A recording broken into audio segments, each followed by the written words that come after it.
Hello, people of the world. Some fast moving events in the financial world. Markets down, oil hit another record the other day. I will get to that just in a sec, but at the moment, the economy is seesawing, and the economy will keep seesawing until trouble comes. That will come later in the year. Oil and gas will keep skyrocketing, and eventually things will get so bad you will see those soup lines, you will see those food lines, you'll see people selling their valuable possessions to to survive. There is a depression event coming. I have no doubts about that, and I don't need to go into it. You can have a look at my other videos.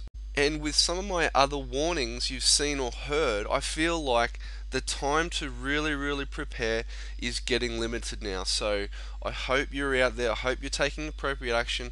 I hope you're taking after your loved ones and your family in the appropriate way. A lot of the analysts out there are still saying that the market has bottomed, but seriously, it's not happening.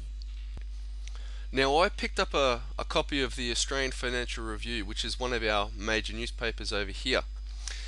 I read an interesting article about what's happening not just over in America and Europe and in Australia, but globally. And this was a quote from the CEO of the NAB Bank here in Australia. And this was his quote: "I have been in banking for over 30 years and have never seen anything like we have just been through." Just gives you a little bit of an indication of what we're dealing with here. A few days ago, oil hit, I think, $135, $136 a barrel. Actually got higher on the Singapore market. Yes, it's insane, and it's going to affect the gas you put in your car. And eventually, when the interest rates come up, it's going to affect this even more.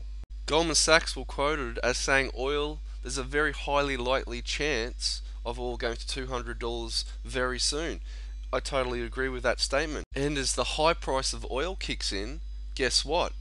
People don't spend as much money at the shops on clothing and food because of the high price of fuel. Then later on down the track, as inflation gets worse, it's kind of like a double whammy, isn't it? And yes, the Grim Reaper is coming, and it will get worse. Ronald Reagan, I think, once described inflation as being like a mugger, fighting like an armed robber, and as deadly as a hitman. And at the moment, people are in serious debt. They can't pay off their home loans. They can't pay off any of their credit cards. And global monetary policy is at its all-time lowest since 1970. So we are likely to see real average interest rates on a global scale, or if you work this out on a global scale, it would actually be negative at the moment. But here's the real kicker.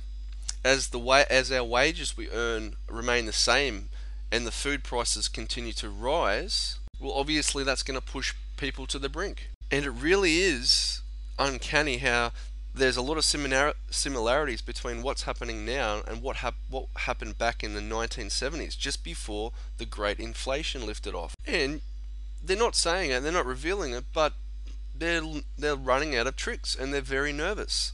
They know the economy can go at any moment, and it will in due course.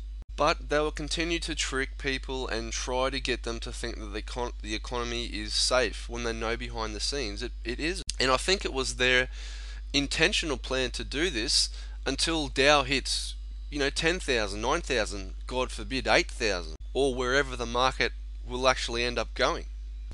Actually, that is an important point, because I think where the Dow Jones is at, even though there's been a bit of a sell-off, there's still much drama to come. The market is still overbought. You're seeing strong growth in the resource sectors. And if you have a look at this chart here, from 1950 there's been a fairly gradual increase in metals consumption, but look what happened in the year 2000. You just had this steep incline. So there's going to be an even more increase in metal consumption and in the mining and resource. There's still a boom in that area. If you watch the news at night, there's still food shortages, so the price of commodities and that type of thing will continue to rise. And for the smart investors out there, be a very healthy investment, sort of longer term. And beside oil and gas, there really aren't too many people or businesses or companies that will benefit from rising cost of oil and the depression coming. And in the meantime, the government won't be giving you the correct figures. Tell me this, has the government ever admitted to you that they have lied? I don't think so.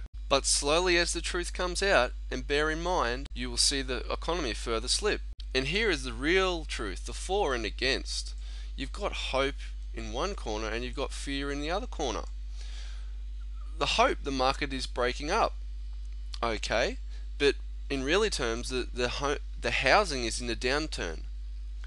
Hope again, energy and profits will drive up the market prices. Well, the market is coming down now, and higher energy prices are crushing real incomes. Okay, we saw back about a month ago, they were saying, look, the market's reaching new highs again. It's turning and heading back up. But realistically, the real consumer confidence is still at record lows. And these are the truths, whether you like it or not, and whether the government decides to release the truth or not as well. Okay, thank you very much for watching, people. I enjoy your comments. You can email me at financial911@gmail.com for any questions. Thank you again for watching. Please add your comments below and remember to subscribe on the right hand side. Look forward to listening to your comments. Enjoy your day, and I'll talk to you all very soon. Bye.